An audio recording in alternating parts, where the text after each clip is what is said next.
Welcome back friends, learn together में आपका फिर से स्वागत है। दोस्तों, अगर आप चैनल पर पहली बार आए हैं तो वीडियो के नीचे दाहिने तरफ लाल रंग के सब्सक्राइब बटन को जरूर क्लिक करें।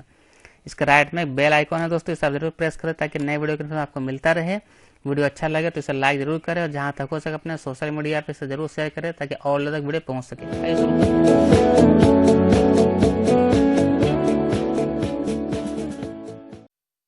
हेलो फ्रेंड्स, दोस्तों बिहार स्पेशल के इस पार्ट में हम लोग बिहार के भूगोल को देखेंगे जो आने वाले आपके इस एग्जाम्स के लिए VVI है, वेरी वेरी इंपॉर्टेंट है। और बिहार स्पेशल MCQ भी मैंने अपने चैनल पर डाल रखा है। अगर आपने नहीं देखा उन वीडियोस को तो इस वीडियो के डिस्क्रिप्शन में मैंने उसका लिंक दे दिया है, आप वहां से जाकर देख सकते हैं। तो आइए शुरू करते हैं ज्योग्राफी ऑफ बिहार को।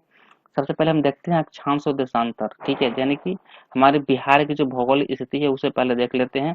दोस्तों, ये एक्चुअली एक काल्पनिक रेखा होती है, आप कह सकते हैं एक काल्पनिक रेखा होती है जो हमारे बिहार या हमारे देश की जो स्थिति है उसे शो करती है। तो दोस्तों, ये जो स्थिति है हमारे राज्य की वो है 83 डिग्री 19 ईस्ट से 88 डिग्री 7 ईस्ट तक का, ठीक है। और जो हमारे अक्षांश की जो सीमा है, लैटिट्यूड है, वो है 24 डिग्री 20 नॉर्थ से 27 डिग्री 3 नॉर्थ तक का, ठीक है। यानी कि ये जो आपका है दोस्तों, देख सकते हैं ये जो आपका होता है, ये क्या होता है, ये आपका अक्षांश होती है, लैटिट्यूड होता है। और ये जो आपकी होती है वेस्ट से ईस्ट तक का जो दूरी होती है वो होती है आपकी लॉन्गिट्यूड। दोस्तों, इसका डिटेल आप कहेंगे तो इसके लिए डिटेल मैं वीडियो बना दूंगा स्पेशल से, ज्योग्राफी को बिहार लिख करके या फिर ठीक है ना। तो अगर आपको चाहिए इस तरह का, ठीक है, तो क्योंकि ये चूंकि बहुत बड़ा टॉपिक हो जाएगा इसका और हमें शॉर्टकट में आगे निकलना है जल्दी से, जो मेन पॉइंट है उसे मुझे टच करना है, ठीक है ना। तो पहले हम देखते हैं पूर्व से पश्चिम की दूरी किसकी, तो बिहार की, यानी कि बिहार की जो दूरी है हमारी ईस्ट से वेस्ट तक की जो दूरी है दोस्तों, वो कितनी है, तो वो है 483 किलोमीटर। यानी कि ये जो दूरी आप देख रहे हैं दोस्तों ईस्ट टू वेस्ट का, ये जो दूरी है वो कितना है, 483 किलोमीटर है। पहले भी एग्जाम में पूछा जा चुका है। फिर आपको उत्तर से दक्षिण की जो दूरी है वो है 345 किलोमीटर, यानी कि उत्तर से पश्चिम की दूरी, ये जो दूरी है, ठीक है ना, उत्तर से दक्षिण की दूरी। नेक्स्ट है हमारी नेपाल की सीमा। नेपाल की सीमा की लंबाई कितनी होती है, पहले भी एग्जाम में पूछा जा चुका है, तो आपको उसको ध्यान रखना है। ये 601 किलोमीटर की ये जो दूरी है, इस पॉइंट से लेकर के और इस पॉइंट तक की जो ये जो दूरी है दोस्तों, ये जो बॉर्डर लाइन है नेपाल और बिहार का, वो है टोटल 601 किलोमीटर, ठीक है, काफी इंपॉर्टेंट है। आगे का देखते हैं स्लाइड में हमें क्या दिखता है, वो हम देखते हैं पूरे बिहार का प्रमंडल। टोटल कितने प्रमंडल है दोस्तों, तो टोटल 9 प्रमंडल है, ठीक है। प्रमंडल टोटल 9 है, ठीक है ना। आप यहाँ से चेक कर सकते हैं, ये जो ग्रीन ग्रीन आपको दिख रहा है, ठीक है, 1 2 3 4 5 6 7 8 और ये 9, ठीक है। ये 9 पूरे के पूरे 9 प्रमंडल है। पटना, तिरहुत, सारण, दरभंगा, कोसी, पूर्णिया, भागलपुर, मुंगेर और मगध, ठीक है ना। टोटल जिलों की संख्या 38 है, ठीक है। ये 38 जिले, ये आपको बाउंड्री लाइन दिख रहा है सर दोस्तों व्हाइट कलर में, ये जो आपकी बाउंड्री लाइन है ये आपके जिले को शो कर रही है। टोटल अनुमंडल की संख्या है वो है 101 101। टोटल जो अनुमंडल है वो 101 है और टोटल प्रखंडों की संख्या 534 है। बिहार में कुल प्रखंडों की संख्या कितनी है, टोटल 534 है। ये पहले भी एग्जाम में आ चुका है, ठीक है ना। जो इम्पोर्टेंट चीज है वो मैं बता रहा हूँ। नगर निगम की संख्या मैं बता दूं, वो है टोटल 12। नगर परिषद की जो संख्या है वो है 49 49। नगर पंचायत की जो संख्या है वो है 80 यानी कि 80। टोटल जो पंचायतें हैं वो है 8406। टोटल जो गांव है हमारे राज्य में वो है 45,103 टोटल गांवों की संख्या, ठीक है। लिंगों का जो अनुपात है वो है 918 का, यानी कि 1000 पुरुषों पर 918 स्त्रियां, इस तरीके का आप कह सकते हैं, है ना। और जो बाल लिंग अनुपात है यानी कि चाइल्ड का जो है वो है 935। तो ये जो दोस्तों है काफी इंपॉर्टेंट है आपके आने वाले एग्जाम्स के लिए। ये आपको डाटा बिल्कुल ही रिमेम्बर करके अपने दिमाग में रखना है। नेक्स्ट हम देख लेते हैं साक्षरता दर। वो है कि दोस्तों 61.8% टोटल बिहार की साक्षरता दर, ठीक है। और और अगर देखा जाए दोस्तों उसमें अब मेलों की जो संख्या है वो 71% है, 71.20% है मेल साक्षरों की संख्या। और जो फीमेल जो है साक्षर है, जो लिटरेट पर्सन है फीमेल में, वो है 51.5%। तो ये डाटा है दोस्तों पूरा। और देखते हैं इसके आगे हमें दिखता है कुल क्षेत्रफल, यानी कि जो टोटल एरिया है हमारे बिहार की वो है 94,163 स्क्वायर किलोमीटर। ये जो एरिया दोस्तों पूरे देश में क्या है, कौन सा स्थान रखता है, 13वां स्थान रखता है। क्षेत्रफल की दृष्टि से कौन सा स्थान है, 13वां स्थान है। आबादी को देखा जाए दोस्तों तो वो कितनी है आप गिन सकते हैं, ये इसकी जो आबादी है दोस्तों वो पूरे भारत में कितनी है, तीसरा स्थान रखता है ये आबादी, ठीक है ना।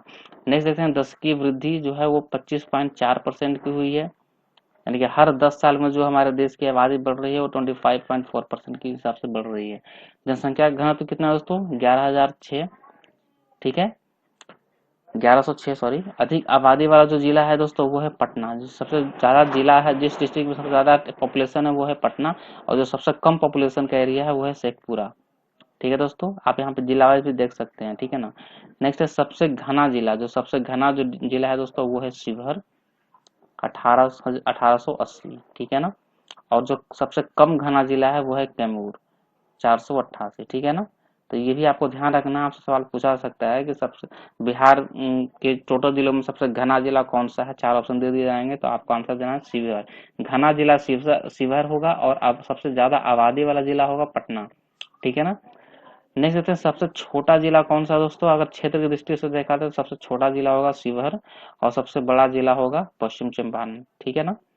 तो ये एरिया के हिसाब से बड़ा छोटा दिखाया जा रहा है, यहाँ पे आबादी के हिसाब से बड़ा छोटा दिखाया जा रहा है, यहाँ पे घनत्व की दृष्टि से बड़ा छोटा दिखाया जा रहा है।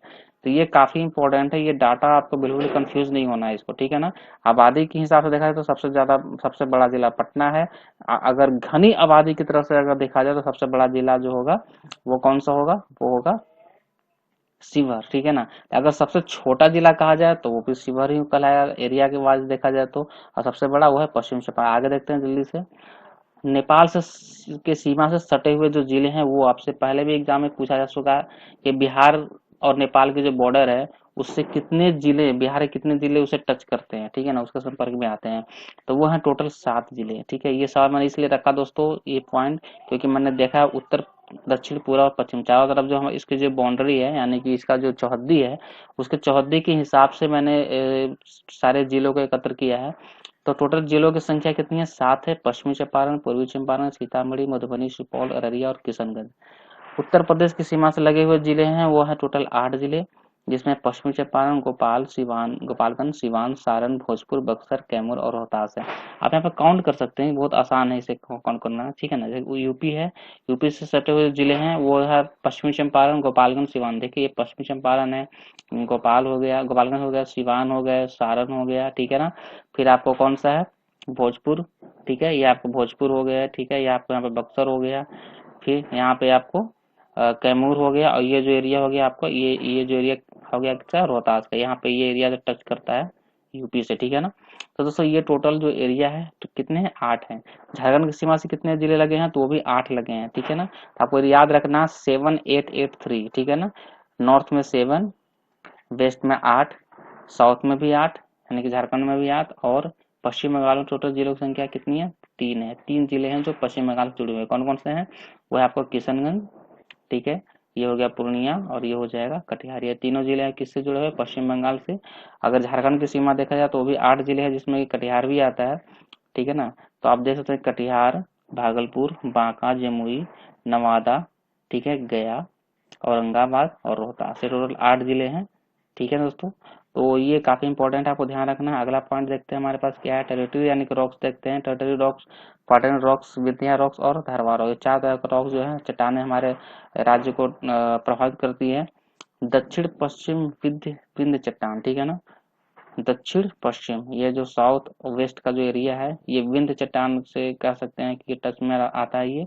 दक्षिण पूर्व का जो एरिया है जमुई, नवादा और मुंगेर का जो डिस्ट्रिक्ट है ये धारवाड़ चट्टान को टच करता है, ठीक है ना।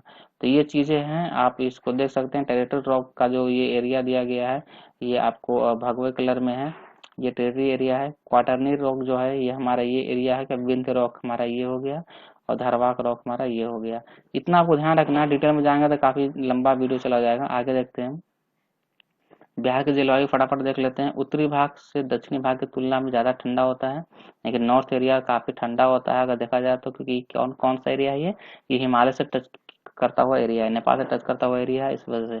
पूर्वी भाग में 200 सेंटीमीटर तक वर्षा होती है, ठीक है ना। जबकि पश्चिमी भाग में कितनी होती है, 100 सेंटीमीटर तक वर्षा होती है। अप्रैल महीने में आर्द्रता सबसे कम होती है, नॉर्वेस्टर वर्षा के प्रभाव के कारण पूर्वी भाग का तापमान कम हो जाता है। एक ये इंपॉर्टेंट पॉइंट्स हैं जो आपको दिखाते हैं बिहार के जलवायु के बारे में। मई के महीने में गया सबसे गर्म जिला होता है और जनवरी के महीने में सबसे ठंडा, यानी कि सबसे गर्म और सबसे ठंडा जिला भी कौन सा है, वो गया है। ठीक है, इसको आपको ध्यान रखना है ना। आगे पॉइंट देख लेते हैं, काफी इंपॉर्टेंट है सारे के सारे। बिहार की मिट्टियों को देख लें। ये आप नक्शे दोस्तों देख रहे हैं, इसमें आपको जो ब्लू कलर दिख रहा है ये वेरी वेटेड एरिया है, और ये जो एरिया है वो वेरी ड्राई एरिया है। ये हल्का ड्राई है, ये मीडियम है, और ये वेटेड है। ठीक है ना, ग्रीन कलर का। तो ये आप कलर के हिसाब से इस नक्शे को ध्यान से देख सकते हैं। वीडियो का पॉज करके आप ध्यान से इसको एक नजर डाल लें, क्योंकि इससे भी जुड़े हुए कई सवाल आते हैं। मिट्टी के निर्माण में जल, आर्द्रता और तापमान मुख्य भूमिका निभाते हैं। अगर कोई बोलता है कि मिट्टी का निर्माण कैसे होता है, तो वो इन वजहों से होता है। ठीक है ना, बिहार के 90% भाग पर क्या होती है, जलोढ़ मिट्टी पाई जाती है। यानी कि ये जो एरिया दोस्तों, ये इस पूरे एरिया में कौन सी मिट्टी पाई जाती है, जलोढ़। ठीक है ना। नीचे का एरिया जो होती है काफी मजबूत है, सख्त है।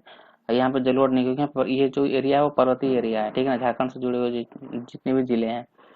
और जो नॉर्थ का जो एरिया है दोस्तों, वो अधिकांशतः क्या है, जलोढ़ मिट्टी से पाई जाती है। देख लेते हैं। तीन भागों में बांटा जाता है मिट्टी को। उत्तर बिहार के मैदान की मृदा, दक्षिण बिहार के मैदान की मृदा और दक्षिण सीमांत पठार की मृदा, है ना। तो पहले उत्तर बिहार मैदान की मृदा को देख लेते हैं, क्या क्या है।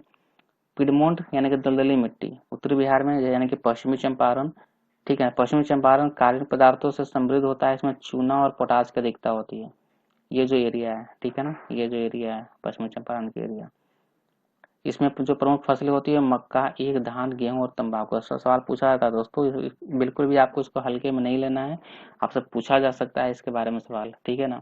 नेक्स्ट है तराई मिट्टी। ये क्या होती है, उत्तरी पट्टी में पाई जाती है, कि इस पूरे एरिया में पाई जाती है, ऊपर के एरिया में। ठीक है ना, उत्तरी पट्टी में पाई जाती है, जिसमें कौन सा है, जो भी सीमा आपको नेपाल से लगी हुई वो सारी की सारी सीमाएं, जिसमें चंपारण, किशनगंज का जो एरिया है। ठीक है ना, ये जो पश्चिमी चंपारण दोस्तों, यहाँ पर जो एरिया हमारा किशनगंज का एरिया है, ये जो पूरा का पूरा जो नॉर्थ एरिया है, इसमें तराई मिट्टी पाई जाती है। इस मिट्टी को बल सुंदरी मृदा भी कहते हैं। तो ये इंपॉर्टेंट है, आपसे भी इससे भी जुड़ा हुआ सवाल पूछा जा सकता है, तो इसको आप ध्यान में रखना। ठीक है ना। ये कैसा होता है, ये हल्के रंग का होता है, हल्का भूरा पीला टाइप का रंग होता है ये। ठीक है ना, इसमें कंकड़ के छोटे छोटे कण पाए जाते हैं। जो प्रमुख फसल है इस एरिया की, है ना, तराई वाले मिट्टी के एरिया की, वो है गन्ना और जूट प्रमुख रूप से। और भी कई चीजें होती है, बट गन्ना और जूट प्रमुख रूप से है। इससे भी सवाल जुड़े जाते हैं दोस्तों। मैंने इसको लेकर के एक मल्टीपल चॉइस क्वेश्चन स्पेशली मिट्टी को, बिहार की मिट्टी को लेकर मैंने बनाया है, वो भी वीडियो मैं डालूंगा इस चैनल पे। तो अगर आप हमारे चैनल पर पहली बार जुड़ रहे हैं तो प्लीज आप इसे जरूर सब्सक्राइब कर लें। ठीक है दोस्तों, क्योंकि वो जो इम्पोर्टेंट मल्टीपल चॉइस क्वेश्चन है, specially geography of soil of Bihar, ठीक है ना, बिहार की मिट्टी को लेकर के, तो काफी इंपॉर्टेंट है आपके लिए। तो इसके बाद मैं उसे डालूंगा, और मल्टीपल चॉइस क्वेश्चन को लेकर के, बिहार की मिट्टी को लेकर के। तो प्लीज आपसे हमसे लगातार बने रहने के लिए हमारे चैनल को सब्सक्राइब कर लें। अगर देखते हैं खादर मृदा, ठीक है ना, ये जो ये क्या होती है कि नदियों के द्वारा बाढ़ में जो प्रतिवर्ष छोड़े गए अवसादों से इस मिट्टी का निर्माण होता है। कौन सी मिट्टी, खादर मिट्टी की। इसका रंग गहरा भूरा कलर का होता है। इसके विस्तार गंगा घाटी, गंडक, बूढ़ी गंडक, कोसी और महानंदा की निचली जो घाटियां हैं, उन घाटियों में मिलती है। इस मिट्टी में सबसे बड़ी बात है कि इसमें नाइट्रोजन की कमी पाई जाती है। एक अगला आता है हमारे पास कगारी मिट्टी। ठीक है, कगारी जो मृदा होती है गंगा के दक्षिण में, यानी कि सोन, क्यूल, पुनपुन, फल्गु नदियों के किनारे इस मिट्टी का विकास होता है। यानी कि ये जो हमारी गंगा यहाँ से बह रही है, ठीक है ना, पश्चिम से पूर्व की ओर। तो ये जो नीचे का एरिया दोस्तों, यहाँ पे कगारी मिट्टी पाई जाती है। ठीक है ना, आपको ध्यान रखना है इस चीज को लेकर के। इसके ऊपर का जो एरिया है, यहाँ पे क्या कौन सी मिट्टी पाई जाती है, खादर मृदा।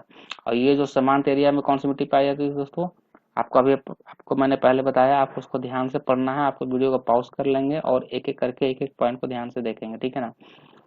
इसकी जो प्रमुख फसलें हैं दोस्तों, वो कौन सी है, मकई, जौ, सरसों और मिर्च। बिल्कुल भी इसे हल्के में नहीं दोस्तों, क्योंकि एग्जाम इसमें इससे सवाल पूछे जाते हैं, और बहुत ही ऐसे सवाल होते हैं जो बिल्कुल ही कंफ्यूजन वाले होते हैं। नेक्स्ट देखते हैं, बिहार की मिट्टी में टाल मृदा कैसी होती है। दक्षिण के बक्सर से भागलपुर तक लगभग 8 से 10 किलोमीटर चौड़ी पट्टी होती है। यानी कि ये जो एरिया दोस्तों, बक्सर के एरिया से लेकर के भागलपुर के इस एरिया तक, ये जो साउथ का जो एरिया है दोस्तों, इन एरिया में ये जो पूरा एरिया ऐसे है, 8 से 10 किलोमीटर की चौड़ाई तक की पट्टी मिलती है। ये भूरे रंग की मोटे कणों वाली मिट्टी होती है, और इसमें सबसे प्रमुख फसल है वो है दलहन का। ठीक है, मतलब यहाँ की जो मिट्टी है उसके हिसाब से सबसे जो प्रमुख रूप से जो फसलें होती है वो क्या होती है, वो होती है दलहन की।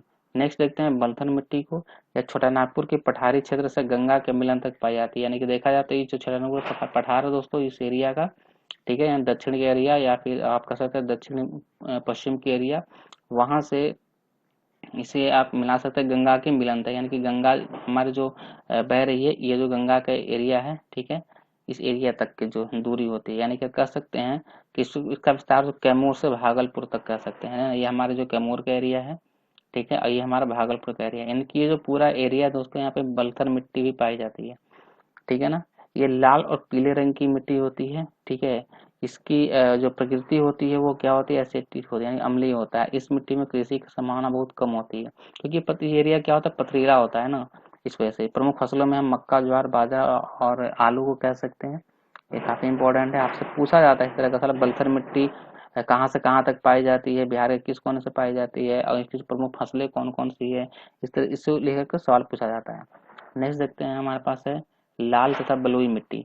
इसे देखें दोस्तों तो ये कैमूर और रोहतास के पठारी क्षेत्र में पाई जाती है, यानी कि इन एरिया में पाई जाती है, ठीक है। इस मिट्टी में चीका और लेटराइट की मात्रा ज्यादा होती है, ठीक है ना। इस मिट्टी में जीवाश्मों की भी मात्रा ज्यादा होती है, क्योंकि ये पठारी क्षेत्र से जुड़े हुए हैं। इसकी जो प्रमुख फसलें हैं वो कौन सी है, वो ज्वार, बाजरा, मकई और मड़ुआ, स्पेशली क्षेत्र के बारे में बातें की जा रही है, ठीक है ना। फिर आपको लाल पीली मिट्टी ये मिलती है, इसका विस्तार होता है जमुई, मुंगेर, बांका, नवादा, गया और औरंगाबाद के एरिया में, यानी कि ये जो एरिया हो गया, ठीक है ना। इस एरिया में लाल पीली मिट्टी पाई जाती है। इसका निर्माण ग्रेनाइट, नीस, सीस्ट वगैरह जो चट्टाने के विखंडन से होता है। इसमें लौह तत्व के कारण इसका रंग लाल होता है, क्योंकि लोहा इसमें ज्यादा पाया जाता है। साउथ से, चूंकि झारखंड से जुड़ा हुआ एरिया है ना, साउथ का ये एरिया, ठीक है, तो इसकी वजह से ये इसके यहाँ की जो मिट्टी होती है कैसे होती है, लाल और पीली टाइप की होती है।